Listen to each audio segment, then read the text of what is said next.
अस्सलाम वालेकुम नाज़रीन, आप देख रहे हैं प्रोग्राम हकीकत क्या है। मैं हूं सोनिया सत्ती। आज के प्रोग्राम में हम बात करेंगे कि निगरान हुकूमत के लिए इस वक्त सबसे बड़ा चैलेंज क्या है। ज़ाहिर है निगरान सेटअप आ चुका है, एक काबीना भी बन चुकी है, बड़ी स्मूथ तरीके से ये तमाम तर प्रोसीजर, तमाम तर चीज़ें जो हैं वो मुकम्मल हुई।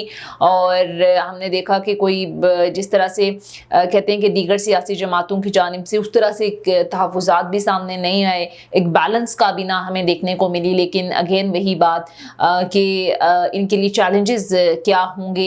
ज़ाहिर है सबसे बड़ा चैलेंज इस वक्त मौजूदा गवर्नमेंट के लिए माशी चैलेंज है, जिससे निकलना भी एक बड़ा चैलेंज होगा। इसके साथ साथ बहुत ज़्यादा बात हो रही है इलेक्शन के हवाले से, बहुत से र्यूमर्स हैं कि एक लंबा निगरान सेटअप चलेगा इलेक्शन के हवाले से। लेकिन देखना ये है कि क्या इलेक्शन जो है वो, चूँकि इलेक्शन कमीशन ने अब कह दिया है, काउंसिल ऑफ कॉमन इंटरेस्ट में ख़ुद इन जमातों की जानिब से कहा गया कि नई जो मरदमशुमारी है उसके तहत इंतखाबात होंगे। ज़ाहिर है ये इसको एक टाइम टेकिंग मरहला है।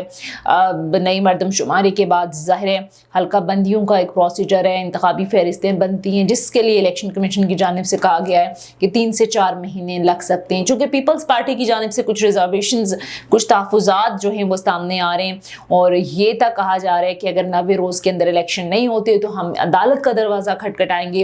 लेकिन फिर अगेन वही बात कि इलेक्शन कमीशन ऑफ पाकिस्तान कह चुका है कि मुमकिन नहीं है कि अगर नई मरदमशुमारी के साथ इलेक्शन होते हैं तो वो विद इन 90 डेज हों। तो ये इलेक्शन का मामला कहाँ तक जाएगा और चैलेंजेस मौजूदा गवर्नमेंट के लिए क्या होंगे, सारी सूरत हाल पर तफसील से बात करेंगे। सीनियर एनालिस्ट शादाब खान साहब प्रोग्राम के पहले हिस्से में हमारे साथ होंगे, जबकि दूसरे हिस्से में ज़रा पाकिस्तान पीपल्स पार्टी का पॉइंट ऑफ व्यू जानेंगे।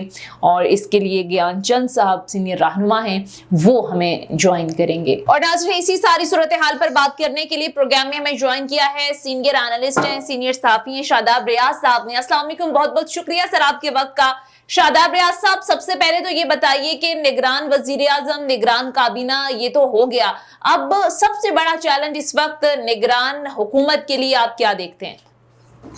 जी बिस्मिल्लाहिर्रहमानिर्रहीम। शुक्रिया सोनिया। सबसे देखिए इस वक्त निगरान सेटअप तो बन गया है, लेकिन जाहिर है ये सेटअप इस तरह का बना है कि इससे पॉलिटिकल पार्टीज मुतमईन नहीं है। इवन पीएमएलएन और पीपल्स पार्टी को भी अगर हम देखें तो वो लोग भी उसके ऊपर उतने मुतमईन नहीं है, क्योंकि उन्हें पता है कि ये निगरान सेटअप जिस तरह की वो तवक्को कर रहे थे उस तरह का सेटअप नहीं बना। अब चैलेंजेस की बात है, सबसे बड़ा चैलेंज तो होना ये चाहिए था कि 90 रोज में इलेक्शन कराना है, लेकिन इस सेटअप का बिल्कुल इस तरह का कोई दूर दूर तक प्लान नहीं है। 90 दिन तो छोड़े, 180 दिन में भी उनकी सोच नहीं है कि इलेक्शन करवाना है, जो एक नॉर्मल निगरान सेटअप के दबाव में होता है। इसके अलावा दूसरा चैलेंज जो है वो इकोनॉमी का है, जो इस वक्त सूरत हाल है। फ्यूल आप देखें कि वो 292 रुपए तक चला गया और अभी ये मजीद महंगा हो रहा है। बिजली की कीमतों में इजाफा किया जा रहा है। IMF के साथ जो कमिटमेंट्स किए हैं, क्योंकि ये पहली निगरान हुकूमत है जो बाकायदा जिसको पावर्स दी गई हैं। इससे पहले जितनी भी निगरान सेटअप बनते हैं, निगरान सेटअप का बेसिकली तो मकसद ही होता है कि वो 90 डेज के अंदर इलेक्शन करवाए और अपने घर जाए। लेकिन इनके थोड़े से टास्क डिफरेंट हैं। एक जैसे मैंने पहले कहा कि 90 डेज का कोई प्लान नहीं है इनके ज़हन में कि 90 डेज में इलेक्शन करवाएंगे और घर चले जाएंगे। दूर दूर तक वैसा कोई इम्कान। कोई लंबा निगरान सेटअप आप देख रहे हैं इलेक्शन के हवाले से, तो जाहिर है अब बाकायदा इलेक्शन कमीशन ने भी हाथ खड़े कर दिए। तो आपको क्या लगता है ये हल्का बंदियों का, इंतखाबी फहरिस्त का मामला मुकम्मल होने के बाद भी इलेक्शन कहीं नजर नहीं आ गया नेक्स्ट, अगर फरवरी मार्च तक अगर देखें? नहीं सोनिया, बिल्कुल नहीं। देखें ये इलेक्शन मैं आपको बताऊं, मेरा ख्याल है 2024 में भी नहीं होंगे। अब इलेक्शन 2025 में जाके कहीं मुमकिन है इलेक्शन हो वहां पर, क्योंकि मैंने आपको बताया कि जो करीबी लोग जो अब मिनिस्ट्री में बैठे हैं, इनके साथ भी जो कमिटमेंट्स की गई हैं वो ये कमिटमेंट्स की गई हैं कि आपको हम 90 डेज के लिए नहीं, आप आ जाए, आपको लंबा अरसा जो है ना आपको ये पोर्टफोलियो आपके पास रहेगा, एंजॉय करेंगे आप।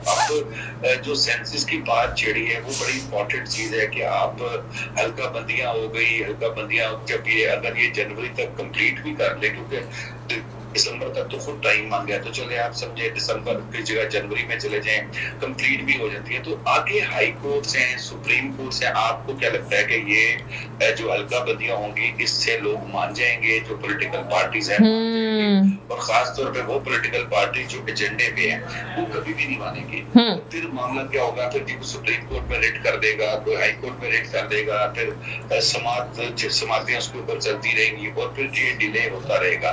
सही। तो इस दौरान सर आपको क्या लगता है पीएमएलएन या पीपल्स पार्टी दीगर सियासी जमातों की जानिब से रेजिस्टेंस का सामना नहीं होगा? देखिए, पीपल्स पार्टी की जानिब से बिल्कुल इस पे मज़ामत की जा रही है। पीपल्स पार्टी का इस वक्त दो मौक़िफ़ ये है कि 90 डेज के अंदर इलेक्शन करवाए जाए, लेकिन पीएमएलएन की अगर आप बात कर रही हैं तो पीएमएलएन का मौक़िफ़ काफी डिफरेंट है। वो 90 डेज वाला कोई उनकी ख्वाहिश नहीं है, कोई वैसी चीज नहीं चाहते।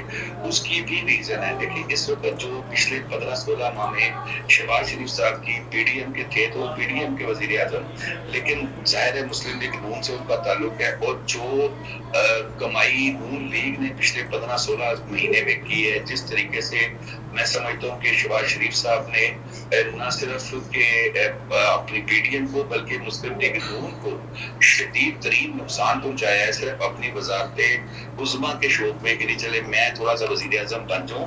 15-16 माह में जिस स्पीड से महंगाई की, अच्छा इससे पहले जो पीटीआई की हुकूमत थी उसमें भी जो उन्होंने सारे मसाइल खड़े किए, जो इकोनॉमी को डुबोया, शहबाज शरीफ साहब ने अपने इन 16 माह में वो तमाम चीजें अपने जो है ना वो गले में डाल ली। फिर उसके बाद आप देखें कि वो शहबाज शरीफ साहब एक बयान देते हैं कि एस्टैब्लिशमेंट का की आंखों का तारा है। अच्छा, किसी भी सियासी जमात में अंदर सोच कोई भी हो एक अलग चीज है, लेकिन ओपनली वो यही कहते हैं कि नहीं एस्टैब्लिशमेंट का क्या कहा जा सकता है। अच्छा, शहबाज शरीफ साहब ने वही हार अपने गले में डाल दिया और बड़े फख्र से उन्होंने कहा कि मैं एस्टैब्लिशमेंट की आंख का तारा हूँ, जिससे जो वोट को इज्जत दो थी, मरियम नवाज साहिबा की स्पीचेस थी, जो मियां नवाज शरीफ साहब की स्पीचेस थी और वोट को इज्जत दो वाला जीटी रोड का मार्च था, वो तमाम चीजें जो है ना वो छोटे मियां साहब की एक एस्टैब्लिशमेंट की आंख के तारा होने ने दी है। बिल्कुल बिल्कुल। हाँ जी, अब इन तमाम चीजों को कवर करने के लिए सही 2 साल चाहिए, कम से कम 2 साल चाहिए जी। हाँ, अच्छा शादाब रियाज साहब, जिस तरह से अभी आपने बात की कि पीपल्स पार्टी की जानिब से तो बाकायदा मज़ामत सामने आ रही है, आपको लगता है ये हकीकी मज़ामत है? यहाँ पर देखें ना, काउंसिल ऑफ कॉमन इंटरेस्ट में तो इनके अपने वजीर आला वहां पर बैठे हुए थे, वहां पर तो इन सब लोगों ने वहां पर मानी है कि ठीक है हल्का बदियों का मामला होना चाहिए। और अब हम देखते हैं कि मुख्तलिफ पीपल्स पार्टी के सीनियर रहनुमाओं की जानिब से बयानात दिए जाते हैं, तो जब काउंसिल ऑफ कॉमन इंटरेस्ट में बैठे थे तो उस वक्त इनको ये सारा याद नहीं था या उनको पता नहीं था कि इलेक्शन अगर ये सब होगा तो फिर डिले की तरफ मामला जाएंगे? देखिए सोनिया, इसमें पीपल्स पार्टी की हद तक एक चीज तो बड़ी क्लियर है कि पीपल्स पार्टी की हुकूमत थी सिंध में।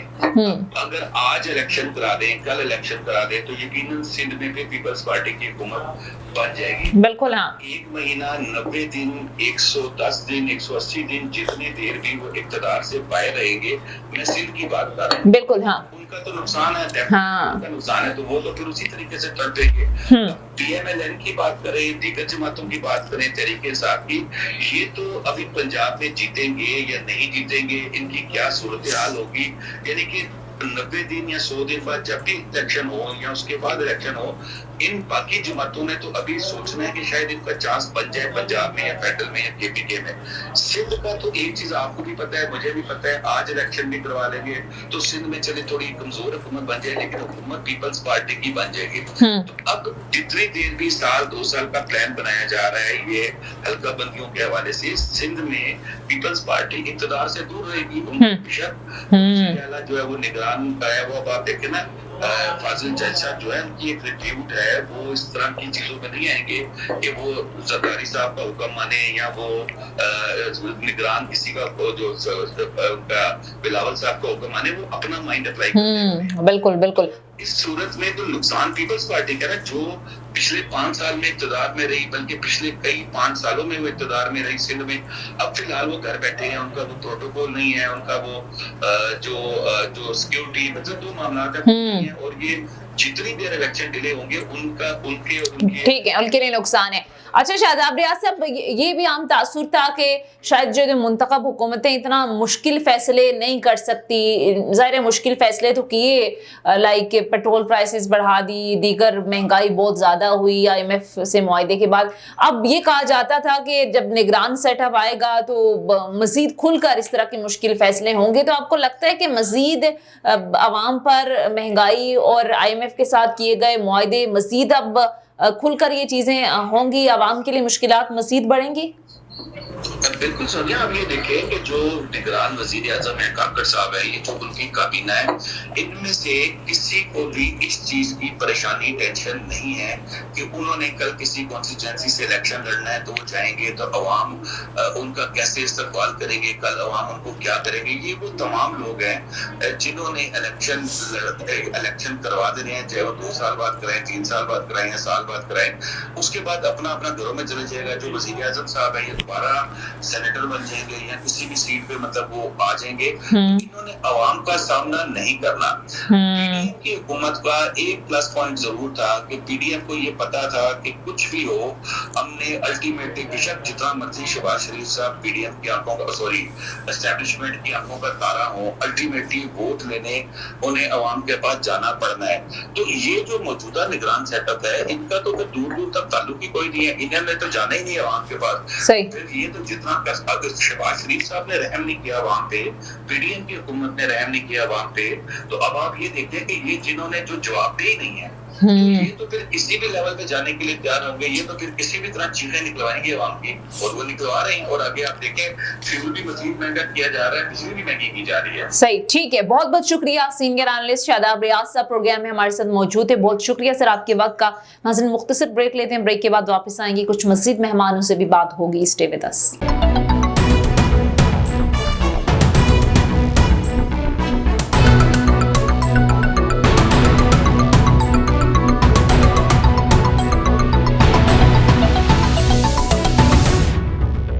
ब्रेक के बाद खुशामदीद। नाज़रीन, इसी सारी सूरत हाल पर बात करने के लिए प्रोग्राम में हमें ज्वाइन किया है पीपल्स पार्टी के सीनियर रहनुमा ज्ञानचंद साहब ने। बहुत शुक्रिया ज्ञानचंद साहब आपके वक्त का। ज्ञानचंद साहब, निगरान वजीर आजम, निगरान काबीना तो आ गए, जाहिर है उनके लिए सबसे बड़ा चैलेंज 90 रोज के अंदर इलेक्शन कराना था, जो कि जाहिर है अब नहीं हो सकते। इलेक्शन कमीशन ने जाहिर है कुछ कानूनी वजूहात भी बताई हैं। पाकिस्तान पीपल्स पार्टी की जानिब से कुछ रिजर्वेशन सामने आ रही है, लेकिन सवाल ये उठता है सर कि काउंसिल ऑफ कॉमन इंटरेस्ट में बैठ के आपने इसके हक में बात की थी कि नई हल्का बंदियाँ होनी चाहिए। जाहिर है अगर तो नई मरदमशुमारी होती है, नई हल्का बंदियां होंगी, फिर इंतखाबी फहरिस्तें, ये पूरा एक प्रोसीजर है, और इसके बाद इस सारे प्रोसीजर करते करते 90 दिन के अंदर इलेक्शन नहीं हो सकते। तो सर उस वक्त आप फिर क्यों काउंसिल ऑफ कॉमन इंटरेस्ट में आपने माना, और अभी आप तहफ़्फ़ुज़ात का इजहार कर रहे हैं? देखिए, काउंसिल ऑफ कॉमन इंटरेस्ट में नई जो सेंसस थी उसको पास करना भी एक कॉन्स्टिट्यूशनल प्रोसीजर था। हमें हमारी रिजर्वेशंस तो थी, लेकिन बाकी सब जब उस पे कंसेंसस बना तो हमें भी उसको साथ देना पड़ा। लेकिन वहां पे भी कहीं पे भी ये लिखा हुआ नहीं है कि लाजमन आप उसको 4 माह ही लगाएं। एक प्रोसीजर है जो उसको स्पीड अप करके विदिन 3 मंथ्स भी आप करवा सकते हैं। हमारा इंस्टेंस ये है 3 मंथ 4 मंथ में क्या फर्क है सर? 1 महीना ऊपर चला भी जाता है तो क्या मसला है इसमें? देखिए, कॉन्स्टिट्यूशनली तो हम पहले भी कह रहे थे, अभी भी कहते हैं कि कॉन्स्टिट्यूशनली जो लिमिटेशंस हैं पूरी करनी है, लेकिन यहाँ पे दो आर्टिकल्स हैं जो एक दूसरे के तजाद में हैं। बिल्कुल, हाँ, किसी को फॉलो करना पड़ेगा। वो यकीनन या तो कोर्ट को फैसला करना है या इलेक्शन कमीशन को फैसला करना है। हाँ। लेकिन हमारा स्टैंड ये है कि इलेक्शंस आगे नहीं जाने चाहिए। ये हमारी जो गवर्नमेंट थी उसको पहले करना चाहिए था, उसकी कुछ वजूहत है वो अपनी जगह पे। हाँ। लेकिन कॉन्स्टिट्यूशन में दी हुई जो भी टाइम पीरियड है उसको फॉलो करना लाजमी। लेकिन ज्ञानचंद साहब, ये आप लोग भी तो गवर्नमेंट में थे, तो पहले तो कहा जाता रहा कि ये पुरानी मर्दमशुमारी से इलेक्शन कराएंगे, फिर क्या आपको मौजूदा गवर्नमेंट को ये सूझी कि असम्बलियां टूटने से सिर्फ 4 दिन पहले आप लोग काउंसिल ऑफ कॉमन इंटरेस्ट में इसको नोटिफाई कर दिया?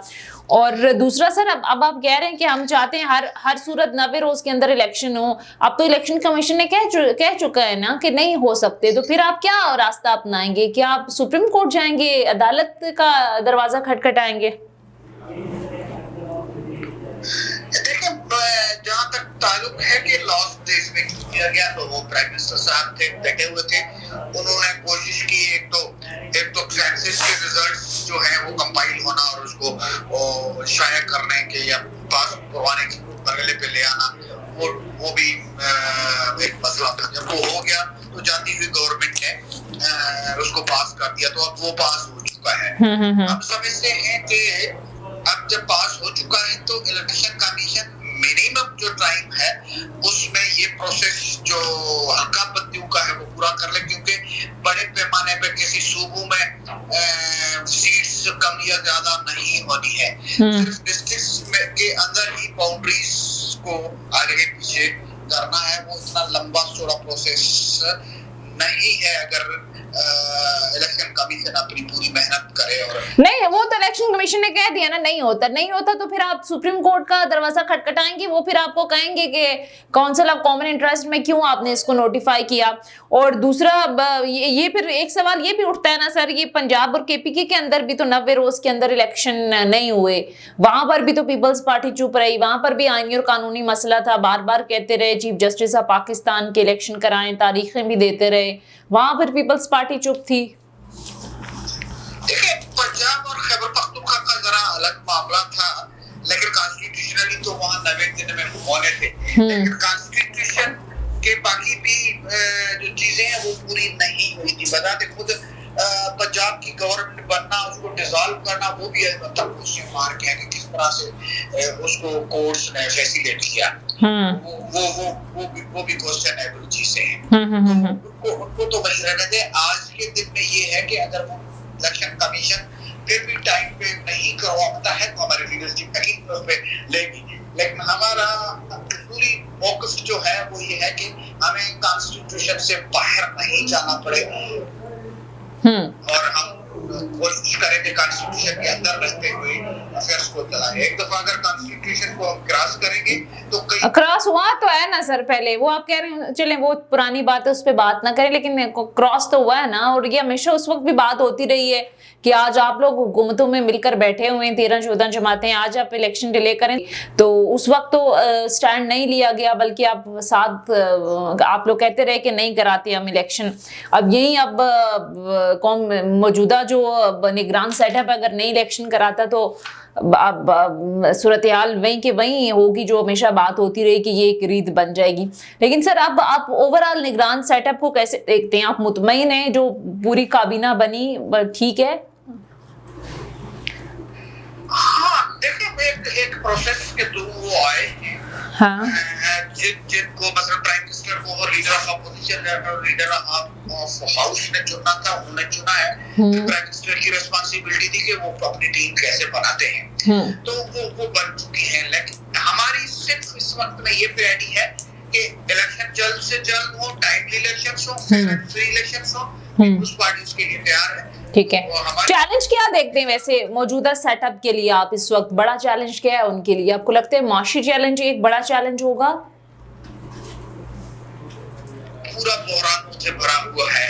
हमारे यहाँ पीटीआई जैसी जमात भी है जो किसी कानून को नहीं मानती है। वो इलेक्शन से पावर तो लेना चाहती है लेकिन पार्लियामेंट को नहीं मानती है। हमारे यहाँ हम कितने भी चीजें, लेकिन 75-76 साल के बाद भी हम रोज पीछे जा रहे हैं। हमारी मोशन नहीं संभल रही है, हमारी डेमोक्रेसी नहीं चल रही है, हमारे यहाँ कोई अच्छाई की तरफ कदम नहीं बढ़ रहा है। तो बहरान ही बहरान है। उसमें अगर फेयर एंड फ्री इलेक्शन ही के निगरान सेटअप में हो जाए और निगरान गवर्नमेंट करवा ले तो मेरे ख्याल ये उनके क्रेडिट ठीक है, बहुत बहुत शुक्रिया। रहनुमा पीपल्स पार्टी ज्ञानचंद साहब प्रोग्राम में हमारे साथ मौजूद थे। बहुत शुक्रिया सर आपके वक्त का। और आज ये था हमारा आज का प्रोग्राम। फीडबैक जरूर दीजिएगा। अगले प्रोग्राम तक इजाजत दीजिए। खुदा हाफिज।